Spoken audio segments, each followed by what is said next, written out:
Good morning viewers, welcome to my channel, BioSrinivas channel. I am very happy to be in front of you again. In the last session, I explained about the topics related to mechanism of photosynthesis phase 2. Today I am going to explain you about the parasitic nutrition in the plants. It's an amazing factor because plants are in general autotrophic in nature. They can prepare their own food materials, but there are some few plants which are depending on other, feeding the food materials from the other and causing harm to the other plants. That's what we can call them as host plants. So the type of obtaining food materials is generally called as parasitic nutrition. Let us see the details about that. Parasitic nutrition in plants.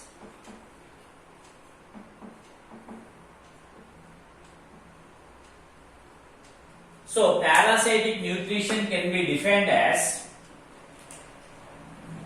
obtaining the food materials from the other individual till the death or to cause the harm to the host plant.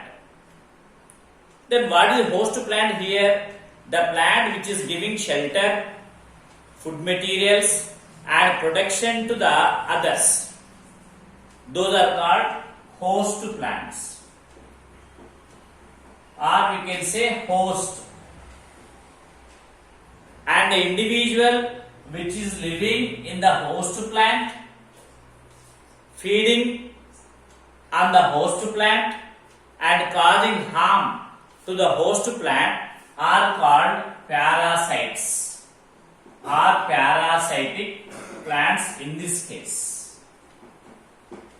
So the best example for parasitic plant in the nature is the dodder. Its genus name we can write as Cuscuta. The genus name of this plant is the Cuscuta.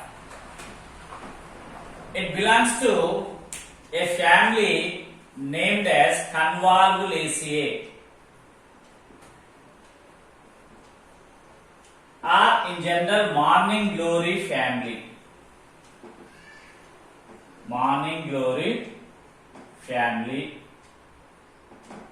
to which it belongs. And these can live in temperate and tropical regions of the world.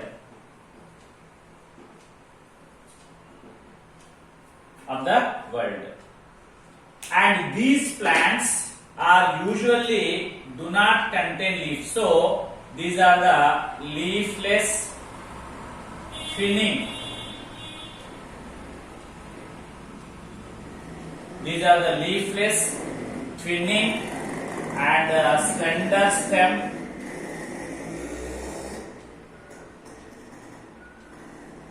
plants.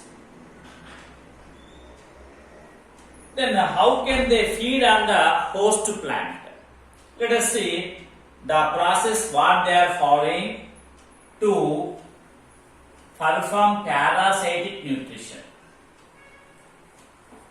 When the dodder plant seed germinates, it produces the root which anchor the soil.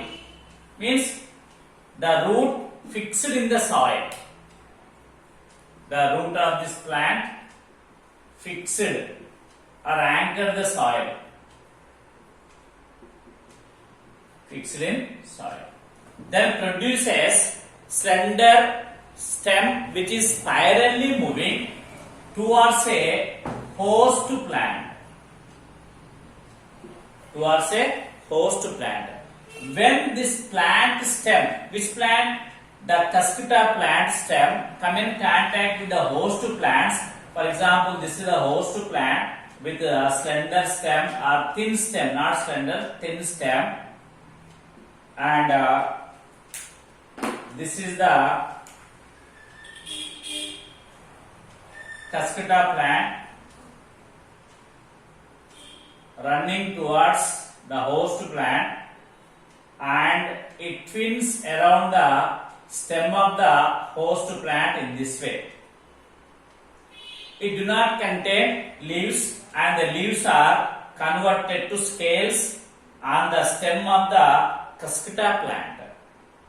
This is the cuscuta plant, and this blue colored what I labeled is the host plant.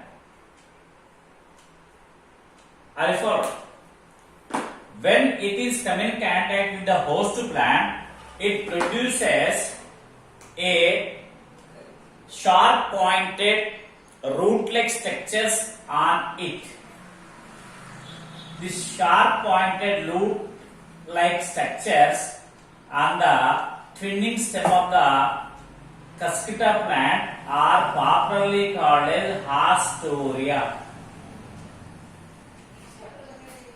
And these hastoria are penetrates into the stem of the host plant and sucks the water from xylem of the host plant and food from phloem of the host plant.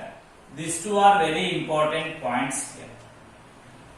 The hastoria of the cuscuta plant is absorbing the water from the xylem of the host plant and food from the phloem of the host plant with the help of hastoria by the cuscuta plant.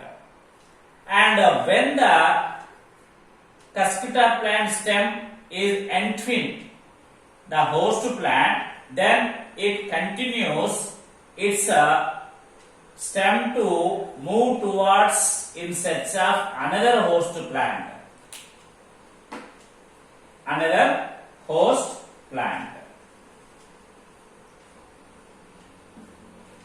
Till it can get another host plant which is near to it. In this way, the cuscuta plant is continuing the absorption of water and minerals as well as food materials from the phloem of host plants.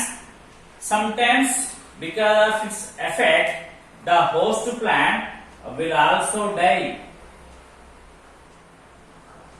When the stem is in contact with the first host plant, then the root rots out. The roots will rot away from the cuscuta plant because no need of roots. Already it is obtaining water and minerals from the xylem of host plant. Before the contact with the host plant, there is need of roots of the cuscuta. When the stem of the cuscuta is in contact with the host plant and producing the hastoria and penetrated into the stem and absorbing the water and food from the xylem and phloem respectively, the roots of the cuscuta plant will rot away. They disappear. Then it searches for another host plant.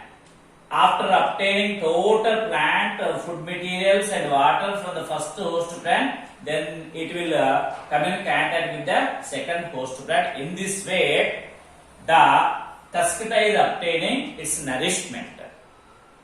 Are you followed?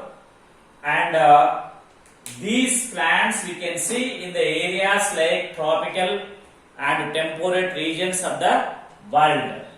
So as it is living on the other plant, feeding on the other plant and causing harm, so type of plants are called parasitic plants, and these type of nutrition is called parasitic nutrition.